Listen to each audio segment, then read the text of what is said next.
നിങ്ങൾ ഞെട്ടുന്നൊരു കണക്ക് പറയാം. ഒരു വർഷം നമ്മുടെ നാട്ടിലെ ഏതാണ്ട് 400ഓളം ആളുകൾക്ക് 13 ലക്ഷം കോടി രൂപ നഷ്ടമുണ്ടായി എന്ന് പറഞ്ഞാൽ നിങ്ങൾ അമ്പരന്ന് പോകും, തള്ളാണെന്ന് പറയും. അങ്ങനെയല്ല, ഇതൊരു കണക്കാണ്. നീറ്റ് പരീക്ഷ വന്നതോടുകൂടി രാജ്യത്തെ 400ഓളം സ്വകാര്യ മെഡിക്കൽ കോളേജ് നടത്തുന്ന ആളുകൾക്ക് നഷ്ടമായത് 13 ലക്ഷം കോടി രൂപയാണ്. ഒരു വർഷം. ഇത് മറ്റാരുമല്ല പറയുന്നത്, ഒരു മെഡിക്കൽ കോളേജ് നടത്തുന്ന മുതലാളി തമിഴ്നാട്ടിലെ ഒരു മാധ്യമ പ്രവർത്തകനോട് ടെലിഫോണിൽ പറഞ്ഞതാണ്.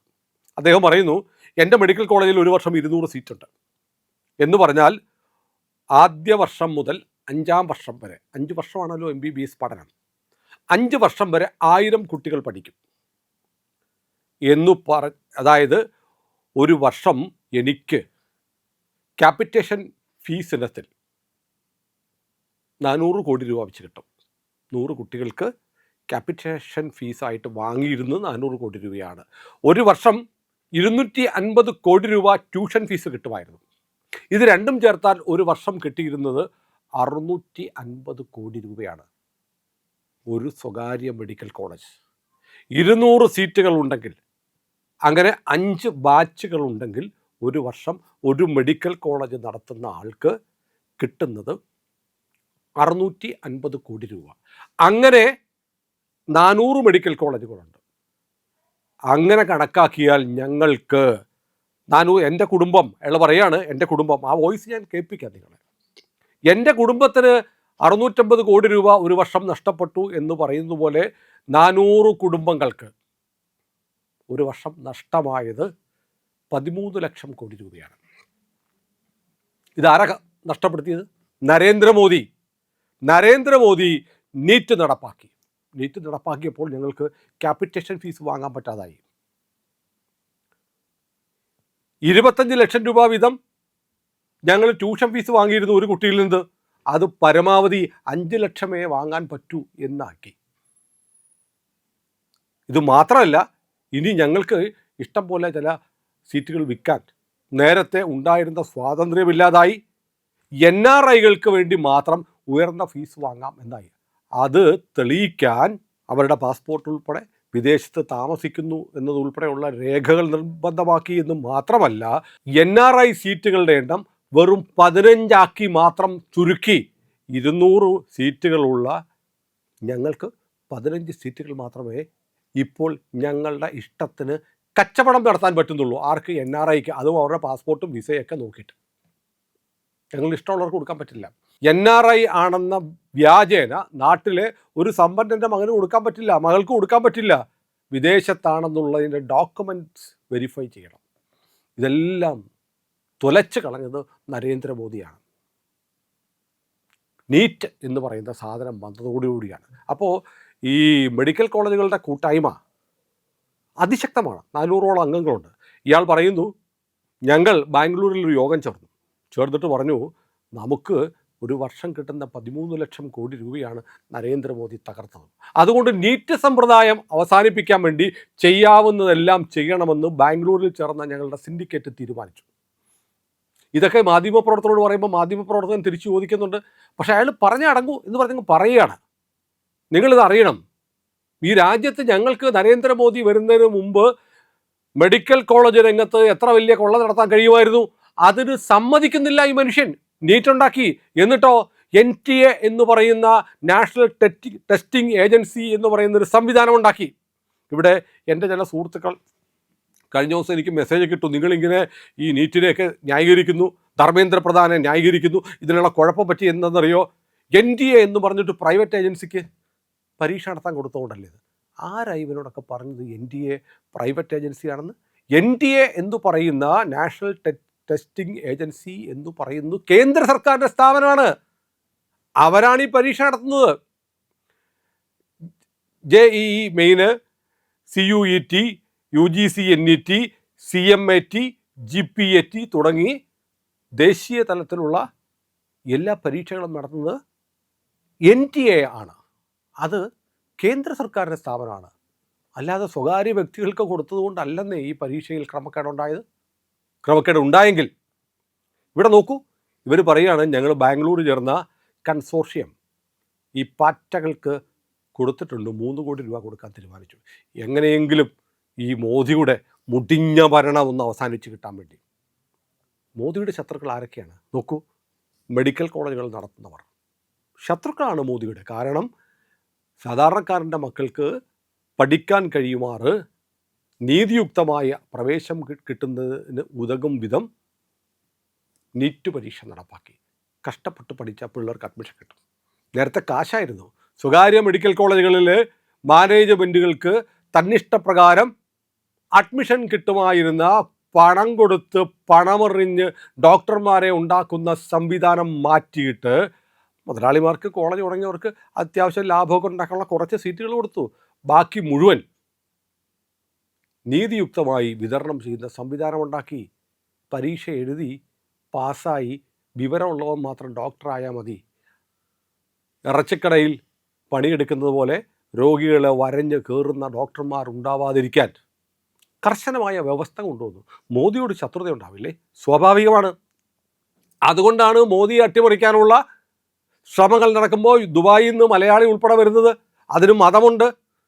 ഇവിടെ medical college mafia, MBBS mafia 3 കോടി രൂപ ദില്ലിയിലെ സമരത്തിന് കൊടുത്തു എന്ന് ഈ ഓഡിയോ ക്ലിപ്പിൽ പറയുന്നു. ഈ വാർത്ത കേരളത്തിലെ മാധ്യമങ്ങൾ റിപ്പോർട്ട് ചെയ്തോ? ഇല്ല, ചെയ്യില്ല. കാരണം നീറ്റ് എന്ന് പറയുന്ന പരീക്ഷ നീറ്റായി കാര്യങ്ങൾ കൊണ്ടുവരുന്നു. രാജ്യത്തെ കച്ചവടച്ചരക്കായി മെഡിക്കൽ സീറ്റുകളെ മാറ്റിയ രീതിക്ക് തടസ്സം ഉണ്ടാക്കി. ഇപ്പോൾ DMK പറയുന്നത് എന്തായിരുന്നു? കരുണാനിധി നീറ്റ് പറ്റത്തില്ല, അത് വിദ്യാഭ്യാസം എന്ന് പറയുന്നത് കൺകറൻറ്റ് ലിസ്റ്റിലാണ്, അതുകൊണ്ട് ഞങ്ങളുടെ സംസ്ഥാനത്തെ കുട്ടികൾക്ക് ഞങ്ങളുടെ മെഡിക്കൽ കോളേജിൽ അഡ്മിഷൻ കൊടുക്കാനായിട്ട് ഞങ്ങൾ തന്നെ പരീക്ഷ നടത്തും, അത് വേണം. നീറ്റ് റദ്ദാക്കണമെന്ന് ആവശ്യപ്പെട്ട് സുപ്രീം കോടതി പോയി. സുപ്രീം കോടതി പറഞ്ഞു നീറ്റ് പരീക്ഷ നല്ല നീറ്റായ പരീക്ഷയാണ്, അത് മതി. രാജ്യത്തെ മുഴുവൻ മെഡിക്കൽ സീറ്റുകളും ഒരു കുടക്കീഴിൽ കൊണ്ടുവന്നു. മിടുക്കരായ കുട്ടികൾക്ക് നന്നായി പരീക്ഷ എഴുതി റാങ്ക് ലിസ്റ്റിൽ വന്നാൽ രാജ്യത്തെ ഏത് മെഡിക്കൽ കോളേജിലും അഡ്മിഷൻ കിട്ടുന്ന തരത്തിലേക്ക് ഉള്ള സംവിധാനം കൊണ്ടുവന്നു. ഇത് വിദ്യാഭ്യാസ രംഗത്ത്, മെഡിക്കൽ വിദ്യാഭ്യാസ രംഗത്ത് വലിയ വിപ്ലവമാണ് ഉണ്ടാക്കിയത്. ഇത് പഴയ പോലെ ആക്കണം. ഓരോ സംസ്ഥാനത്തും പ്രത്യേകം പരീക്ഷകൾ നടത്തി, എന്നിട്ട് അവിടെ തിരിമറികളൊക്കെ നടത്തി വേണ്ടപ്പെട്ടവർക്ക്, കാശുള്ളവർക്ക് കയറി പറ്റാവുന്ന തരത്തിലേക്ക് ഇതിനെ മാറ്റി പഴയ സംവിധാനത്തിലേക്ക് കൊണ്ടുപോകണം. നീറ്റ് വേണ്ട എന്തു പറയുന്നവരുടെ ലക്ഷ്യം ഇന്ന് നമ്മുടെ നാട്ടിലെ കുട്ടികൾക്ക് മെഡിക്കൽ വിദ്യാഭ്യാസ മേഖലയിൽ നിർഭയം, മറ്റാരുടെയും ഇടപെടലില്ലാതെ അഡ്മിഷൻ കിട്ടുന്ന അത്തരമൊരു സംവിധാനം ഉണ്ടാക്കിയതിനെ അട്ടിമറിക്കാൻ വേണ്ടിയിട്ടാണ് നീറ്റ് വേണ്ട എന്ന് പറയുന്നത്. അപ്പോൾ നരേന്ദ്രമോദി സർക്കാരിനെതിരെ സമരം ചെയ്യുന്ന വിദ്യാർത്ഥികൾ അറിഞ്ഞിട്ടുണ്ടോ? നിങ്ങളുടെ പരീക്ഷാ പേപ്പർ ചോരുന്നെങ്കിൽ, നീറ്റ് സംവിധാനം ശരിയല്ലെങ്കിൽ NDA വേണ്ട എന്ന് പറയുന്നവരുടെ ലക്ഷ്യം എന്താണ്? അവർക്ക് ചെറിയ പൈസയല്ലെന്നേ. കേരളത്തിൻ്റെ ബജറ്റിനേക്കാൾ എത്രയോ വലിയ തുകയാണ് 13 ലക്ഷം കോടി രൂപ. 400 കുടുംബങ്ങൾക്ക്, അല്ലെങ്കിൽ ചിലതൊക്കെ സംഘടനകളോ മതസംഘടനകളോ ആയിരിക്കാം. 400 കുടുംബങ്ങൾക്ക് കൂടി ഒരു വർഷം ഇന്ത്യയിൽ 13 ലക്ഷം കോടി രൂപയാണ് കിട്ടിയിരുന്നത്. അത് അവസാനിപ്പിച്ചു എന്ന് പറയുന്ന ഒരാളെ അവർ എത്ര പകയോടെ കാണും? അത്തരമൊരു സർക്കാരിനെ തൂത്തെറിയാൻ അവർ എന്തും ചെയ്യും. ഇതാണ് ഈ സമരങ്ങളുടെ പിന്നിലുള്ള ഇത്തരം ചില കാര്യങ്ങൾ നമ്മുടെ മാധ്യമങ്ങൾ ഒരിക്കലും പറയില്ല. സത്യത്തിൽ ദേശീയ തലത്തിൽ ശ്രദ്ധയാവുകയാണ് തമിഴ്നാട്ടിലെ മെഡിക്കൽ കോളേജ് നടത്തിപ്പുകാരൻ മാധ്യമപ്രവർത്തകനോട് സംസാരിക്കുന്ന ഈ ഓഡിയോ ക്ലിപ്പ്. അത് നമ്മുടെ മീഡിയ ഒരിക്കലും പറയില്ല. കാരണം അങ്ങനെ പറഞ്ഞു കഴിഞ്ഞാൽ ഈ നീറ്റ് പരീക്ഷ തന്നെ വേണ്ട എന്ന് പറയുന്നവരുടെ ഉള്ളിലിരിപ്പ്, യഥാർത്ഥ ലക്ഷ്യം, അജണ്ട എന്താണെന്ന് എക്സ്പോസ്ഡ് ആവും. അപ്പോൾ നരേന്ദ്രമോദി നമ്മുടെ രാജ്യത്തുണ്ടാക്കിയ മാറ്റം ജൻസി അറിയുന്നില്ല. ജൻസി മനസ്സിലാക്കണം. നിങ്ങൾ MBBSൽ അഡ്മിഷൻ കിട്ടാത്തതിൻ്റെ പേരിൽ ആത്മഹത്യ ചെയ്ത 20 കുഞ്ഞുങ്ങളുടെ പേര് പറഞ്ഞല്ലോ, 20 കുട്ടികളുടെ പേര് പറഞ്ഞല്ലോ, 20 വിദ്യാർത്ഥികളുടെ പേര് പറഞ്ഞല്ലോ. പക്ഷേ പരീക്ഷ ഒന്നുകൂടി മാറ്റിവെച്ച സമയത്ത് കൂടുതൽ പഠിക്കാൻ സമയം കിട്ടി, ഒന്നുകൂടെ എഴുതേണ്ടി വരുമെന്നേ ഉള്ളൂ. കൂടുതൽ ഹാർഡ് വർക്ക് ചെയ്ത് എൻ്റെ റാങ്ക് ഉയർത്താം എന്ന് കരുതി പഠിച്ച ഒരുപാട് കുട്ടികളുണ്ട്. അവർക്ക് റിസൾട്ട് ഉണ്ടായിട്ടുണ്ട്. അത് കാണുന്നില്ല. ഈ കുട്ടികൾക്ക് പരീക്ഷ എഴുതിയാൽ മെഡിസിൻ അഡ്മിഷൻ കിട്ടും എന്നുള്ള സാഹചര്യം ഉണ്ടാക്കിയത് നരേന്ദ്രമോദിയാണ്, ഈ സർക്കാരാണ് എന്നത് തമസ്കരിക്കുന്നു. എന്നിട്ട് കലാപക്കൂട്ടത്തെ ന്യായീകരിക്കുന്നു, വെള്ള പൂശുന്നു. ഇതാണ് നടക്കുന്നത്. ഏതായാലും പ്രിയപ്പെട്ടവരെ, നിങ്ങൾ ആ ഓഡിയോ സംഭാഷണം കേൾക്കുക. തമിഴാണ്, എന്നാലും നിങ്ങൾ அது கேட்டிருக்கணும், നിങ്ങൾ അറിഞ്ഞിരിക്കണം. நீட் வந்தனால எனக்கு 200 சீட்டுக்கு தலா 2 கோடி ரூபாய் நான் கேபிடேஷன் ஃபீஸ் வாங்கிட்டு இருந்தேன். எனக்கு அதுக்கு எடுத்து விட்டான் அந்த ஆளு மோடி.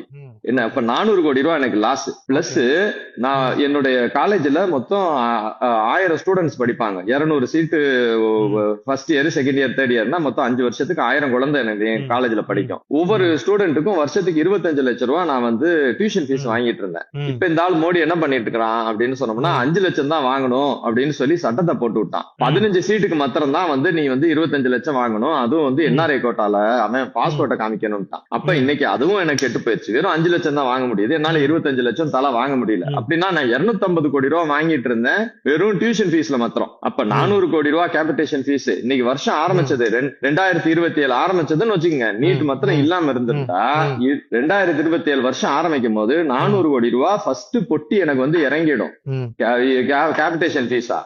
அதுக்கப்புறம் எனக்கு 250 கோடி ரூபாய் எனக்கு டியூஷன் ஃபீஸா இறங்கிடும். நான் 650 கோடி ரூபாய் லாஸ்ங்க இந்த ஆள் மோடினால. எனக்கு வருஷம் 650 கோடி ரூபாய் லாஸ். 650 கோடி ரூபாய் என் குடும்பம் மாத்திரமே லாஸ் பண்ணது வருஷம். அது மாத்திரம் இல்ல, மறந்துடாதீங்க, மொத்தம் 400 college, private medical college India ஃபுல்லா இருக்குது. இது மொத்தமா சேர்த்தீங்கன்னா மொத்தம் 13 லட்சம் கோடி ரூபாய் லாஸுங்க எங்க மொத்த குடும்பங்களுக்கு. இதுங்க 400 குடும்பங்களுக்கும் மொத்தம் 13 லட்சம் கோடி ரூபாய் லாஸ். 8 லட்சம் கோடி ரூபாய் கேபிடேஷன் ஃபீஸ், மிச்சம் உள்ள 4-5 ലക്ഷം കോടി രൂപ ട്യൂഷൻ ഫീസ്. നമ്മുടെ മാധ്യമങ്ങൾ മറച്ചു വെക്കുന്ന കാര്യങ്ങൾ നിങ്ങളോട് പറയാൻ ഞങ്ങളുണ്ട്. ഞങ്ങളല്ലാതെ മറ്റാരുണ്ട്?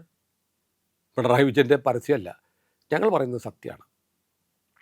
നാഷൻ ഫസ്റ്റ് എന്നുള്ള പോളിസിയുമായിട്ടാണ് ഇന്ത്യ ലൈവ് സഞ്ചരിക്കുന്നത്. നിങ്ങളാണ് ഞങ്ങളുടെ ശക്തി. നിങ്ങൾ കൂടെയുള്ളത് കൊണ്ടാണ് ഞങ്ങൾക്ക് ഈ സത്യങ്ങൾ വിളിച്ചു പറയാൻ പറ്റുന്നത്. നിർഭയമായി പറയുന്നുണ്ട്. ഞങ്ങൾ ആരെയും പേടിക്കുന്നില്ല. ഞങ്ങൾ പറയാനുള്ള സത്യം പറയുന്നു. ഒരൊറ്റ വാർത്തയും ഞങ്ങൾക്ക് തിരുത്തേണ്ടി വന്നിട്ടില്ല. അത് കൃത്യമായ ജാഗ്രതയോടെ ഈ വാർത്തകളെ സമീപിക്കുകയും രാജ്യ താല്പര്യത്തിനപ്പുറത്ത് മറ്റൊരു താല്പര്യം ഞങ്ങൾക്കില്ലാതിരിക്കുകയും ചെയ്യുന്നതുകൊണ്ടാണ്. പ്രിയമുള്ളവരെ, നിങ്ങൾ ഞങ്ങൾക്കൊപ്പം സഞ്ചരിക്കണം. എങ്കിലേ ഞങ്ങൾക്ക് ഇത് ഉറക്കെ പറയാൻ പറ്റൂ. നമ്മുടെ ചാനൽ ഇതുവരെ സബ്സ്ക്രൈബ് ചെയ്യാത്തവർ ഉറപ്പായിട്ടും ചെയ്യണം. നമുക്ക് 2 ചാനൽ കൂടിയുണ്ട്. C4N എന്ന് പറയുന്ന, ക്ലിക്ക് ഫോർ ന്യൂസ് എന്ന് പറയുന്ന മറ്റൊരു ചാനലുണ്ട്. അതിലും ഒരുപാട് വാർത്തകൾ നമ്മൾ പ്രേക്ഷകരിലേക്ക് എത്തിക്കുന്നുണ്ട്. ഒപ്പം പുണ്യം ബൈ ഇന്ത്യ ലൈവ് എന്ന് പറയുന്ന ഒരു ഡിവോഷണൽ ചാനലുണ്ട്. നമ്മുടെ രാജ്യത്തിൻ്റെ സംസ്കാരവും ചരിത്രവും വിശ്വാസവും ആചാരങ്ങളും ഒക്കെ ഷോക്കേസ് ചെയ്യുന്ന ഒരു ചാനലാണ്. ഈ 2 ചാനലുകൾ കൂടി ഇന്ത്യ ലൈവിനൊപ്പം സബ്സ്ക്രൈബ് ചെയ്ത് ഞങ്ങളെ സഹായിക്കണം എന്നൊരിക്കൽ കൂടി ഓർമ്മിപ്പിക്കുന്നു.